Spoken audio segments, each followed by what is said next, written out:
Pada malam ini, Johor Darul Ta'zim bakal menentang pasukan Buriram United pada saingan ACL Allied.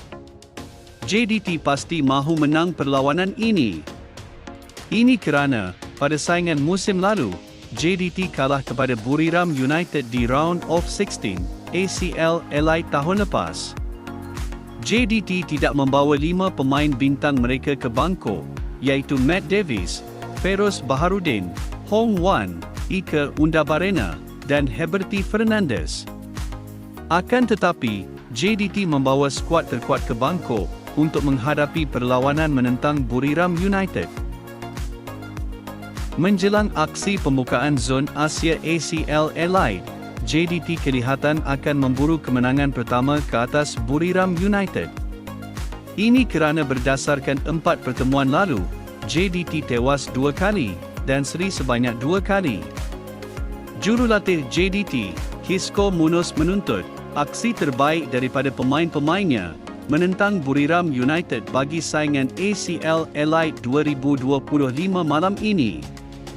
Kata Munoz, ini adalah tugasan pertama saya di peringkat Asia dan saya akan mengambil serius perlawanan pertama yang amat penting ini.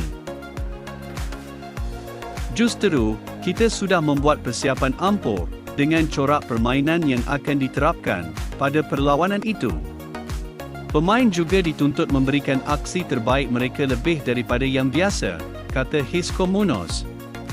Munoz memberitahu, dia masih belum fikir kesebelasan yang akan diturunkan dan percaya semua pemain berada dalam keadaan tahap terbaik untuk diturunkan. Katanya, kehadiran pemain baru seperti Agar Akid E dan Rawal Para dijangka menambah sengat buat pasukan di bahagian jentera serangan. Pemilik Buriram United, Nguyen Chit Kop, melaungkan sentimen maruah Liga Thailand dalam pertaruhan apabila berdepan JDT. Justeru, juara 4 kali berturut-turut Liga Thai itu mahu membuktikan keupayaan mereka sebagai jago Asia Tenggara dengan mencalarkan maruah JDT. Kata bos Buriram, Buriram United akan turun padang dengan penuh kesedaran dan sentiasa ingat bahawa kami sebagai wakil Liga Thai untuk membawa Liga Thai ke tahap maksimum. Setiap detik dalam perlawanan kami akan lakukan terbaik. Kami tidak sambil lewa, lakukan seperti yang dirancang dan menamatkan permainan dengan kemenangan, kata bos Buriram United. Bagi yang mahu menonton perlawanan ini secara siaran langsung, anda boleh menonton perlawanan ini di saluran Astro Arena 803.